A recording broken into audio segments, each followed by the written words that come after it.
Hello friends, I'm Tom Downey for Chat Sports here on NFL Daily. The 2019 NFL Draft, well that's over and done. So let's look at the 2020 NFL Draft with my way too early mock draft edition. Now make note here before you complain in the comment section. This is more of a watch list for 2020. Much can and much is going to change. And yes, there are plenty of good players. Shout down in the comments if I didn't include them on here, although I'm sure they're on my list. And the needs, of course, are not close to final. And most importantly, before you get mad about your team drafting too high, the order is based on the Super Bowl odds. So blame Vegas, blame BetDSI, don't come at me. And if you want to, you have to use the SpongeBob mocking text. That's the way we're going to do it here if you want to complain about your team being too high. Move then to my number 1 overall pick. Yeah, you know who it's going to be. It's Tua here. Now, if the Dolphins are drafting number 1 overall, I think we're going to have to do the whole thing over again with Josh Rosen. It means he probably wasn't good enough, even though he's not in exactly an ideal situation. Now, look, Tua's not a perfect prospect. I love his deep ball. It's so pretty, so accurate. But middle of the field accuracy can kind of come and go at times. Some wonder about the actual arm strength, and there is a pretty notable injury history as well. But as we sit right now, I think Tua is a favorite to go number 1 overall. But there are plenty of others who could be your number 1 pick. Heck, some we aren't even paying attention to. No one had Quinnen Williams anywhere near the 2020 first-round mock draft, or 2019 first-round mock draft. And he ended up being the number 3 overall pick and my number 1 overall player. That's football for you. Number 2, Justin Herbert. If the Bengals are in the top 2, Andy Dalton ain't it, and I'll tell you right now, I don't think Ryan Finley is either. So, Herbert has the tools, everything checks off most of the boxes. He has to use them better. I want to see more touchdowns, I want to see fewer interceptions, and I want to see better accuracy despite Oregon not having the best supporting cast around Herbert. But if you want to be a top 5 pick, elevate your teammates. Don't just rely on them to help you make plays. Number 3, Andrew Thomas out of Georgia. I think he's going to be an early round pick at offensive tackle. Cardinals need some more offensive lineup overall there. He shut down Josh Allen. Not many players said that at all in the SEC last season. Number 4, Jerry Jeudy. This dude is so much fun to watch. First off, the receiver class, stupid good, at least the way it's looking out to be, barring injuries and regression and all that kind of stuff. Jeudy's super fast, super productive, and a really good route runner. Give Jeudy to Dwayne Haskins. That's a smart move there by the Redskins. Buffalo Bills, much like Washington, I'll be honest, I'll be surprised if they're picking in the top 5. But again, Super Bowl odds, it's not my fault. Now, the Bills could use a young elite edge rusher. Chase Young had more sacks in his sophomore year than Bosa did. I'm just saying. All right, 14.5 tackles for loss, 9.5 sacks. Be a good pick by Buffalo. I think he's going to be an early round 1 selection. Number 6, Bryce Hall out of Virginia. I watched plenty of him this year because he was draft eligible. If Bryce Hall had turned pro, I think he would have been A, easily my number 1 cornerback, and B, the first cornerback taken off the board. Instead, he goes back for his senior year. He had 21 pass breakups last season. I love the way he plays. Number 7, Walker Little out of Stanford, another offensive lineman there, has improved each of his past 2 years. And with all these guys, if they improve again in their upcoming season, they're going to help their draft stock in a big way. So I like Little there at number 7. I'm sure we'll see some other linemen creep their way in even earlier potentially. Number 8, one of my favorite players already, Grant Delpit. You don't find 6'3", 203-pound safeties who A, have multiple sacks, almost have 10 tackles for loss, and picked off 5 passes. He can do anything you want at the safety position. Look, if he plays as well as he did last year and or gets better, I mean, Derwin James, that might not even be a fair comp to Delpit, or to James himself even. Like, that's how good Delpit can end up being. So I love him. He is one of my early favorite prospects in the 2020 NFL Draft class. Now, today's show is brought to you guys by BetDSI. So if you don't like the odds and your team is drafting too low, well, go put your money where your mouth is. Chatsports.com/bet. Use that promo code LIVE120 for a 120% deposit bonus. And if you bet on the Super Bowl right now, you've got some really good odds out there to make some big-time money. All right, number 9, A.J. Epinesa, the edge rusher from Iowa. I like him more than Iowa's draft pick to the Bucs, also with Anthony Nelson. Epinesa is a great player, 6'5", 270, 16.5 tackles for loss, 10.5 sacks. He could improve on those numbers this season. Number 10, CeeDee Lamb. I like him more than Marquise Brown, at least as of right now. Of course, we have a full year. We'll see how these guys develop. I'm curious how he fares with Jalen Hurts, but Big guy, great body control along the sidelines. The numbers speak for themselves there. I think Lamb and Jeudy right now, and it's still obviously very early, are the top 2 receiver prospects. So which one do you like more as I pit the Big 12 versus the SEC? Type L for CeeDee Lamb and J for Jerry Jeudy. To be honest, there's really not a wrong answer. Both these players are really, really good. All right, number 11, the Oakland Raiders not going quarterback. You're welcome, Oakland fans. Dylan Moses at a linebacker. Really improved his play this past year. If he takes a similar jump, and I am projecting a little bit more here than maybe some other ones, Moses makes some sense. 10 tackles for loss, 3.5 sacks. Want to see him make more plays in coverage. Number 12, Jake Fromm, part of the Big 3 this year. Of the Big 3, though, I got to see more growth from Fromm. He's accurate, but under 3,000 yards, plenty of touchdowns, doesn't make that many mistakes, but there are still times when Georgia isn't having the most success on offense, and you're just kind of waiting on Fromm to make that big play, and he just never quite did it.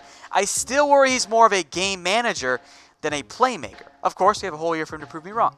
So which quarterback would you rather draft? Type T for Tua, H for Herbert, or F for Fromm. Stay tuned. I've got one other dark horse quarterback coming up later on in this 2020 NFL mock draft. Number 13, Christian Fulton out of LSU. Could have gone pro. Had he gone pro, based on where Greedy went, he probably would have been taken before Greedy Williams. Fulton's a very good cornerback, far more willing in the run game than Williams was. LSU overall this year, they got some incredible defensive talent. Number 14, oh look, another receiver, Laviska Shenault. Now there are injury red flags that could pull him down, especially if he gets hurt again this year. But the dude's just a pure playmaker, receiver in the ground game too. Shenault is so much fun to watch. He's going to be a fantastic player in the NFL if he stays healthy. Number 15, Derek Brown was supposed to be part of this great interior defensive line class. Ended up returning back to Auburn. He might go earlier now in what's not as good, at least as of right now, of a defensive line class there. But good mix of power and athleticism for his size. Kind of like a slightly smaller version of Dexter Lawrence type range. So watch out for him to go early in round 1. Number 16, Trayvon Diggs out of Alabama. He is the younger brother of Stephon Diggs, by the way. So the bloodline's clearly there.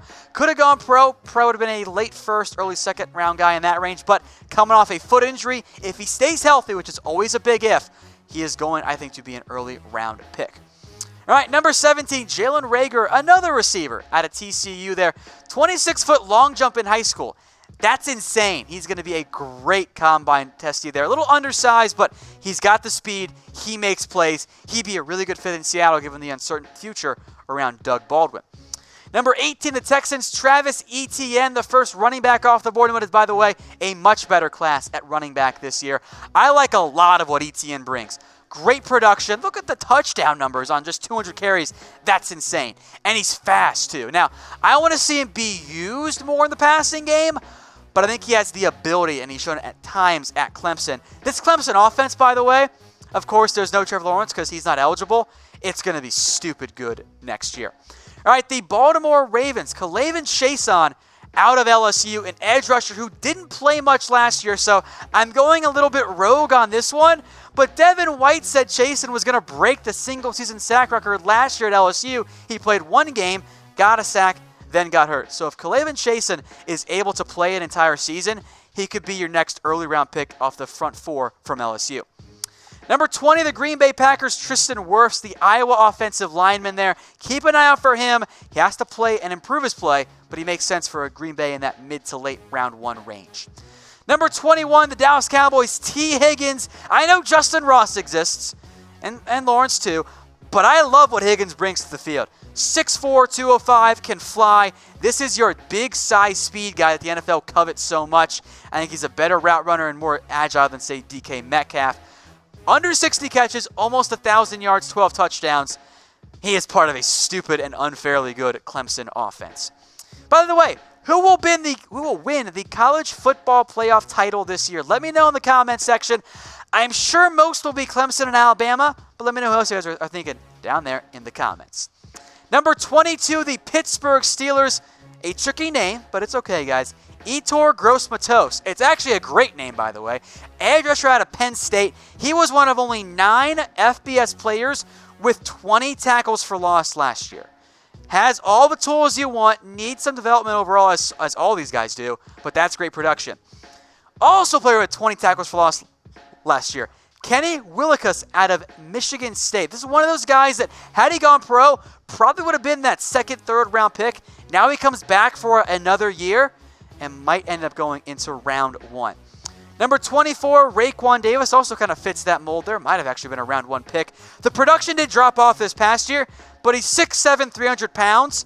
Watch out for him. Now that Buggs and now that Quinnen Williams is gone for Alabama, Davis now becomes the focal point of that always good Bama front four.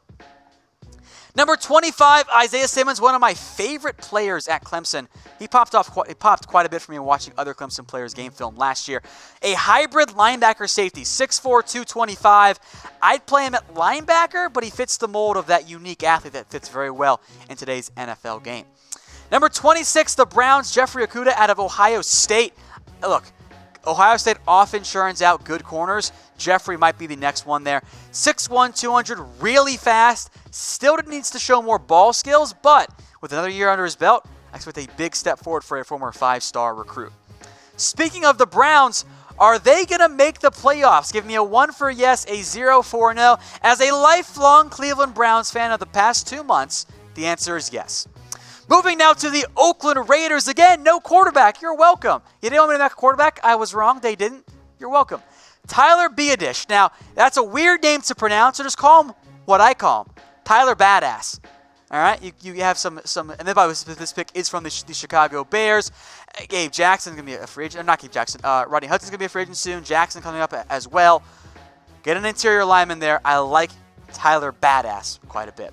Number 28, oh look, more receivers. Tylan Wallace out of Oklahoma State. The production, 86 catches, 1,491 yards, and 12 touchdowns. A little undersized, but the dude brings some incredible speed for you. So it is a very, very strong wide receiver class. I think this is a good selection there by the Chargers. If they can get him there, I think there will be plenty of available options overall in this, what is a stupid good wide receiver class, at least looking that way early. Now, today's show is brought to you guys by BetDSI, the internet's #1 sports book.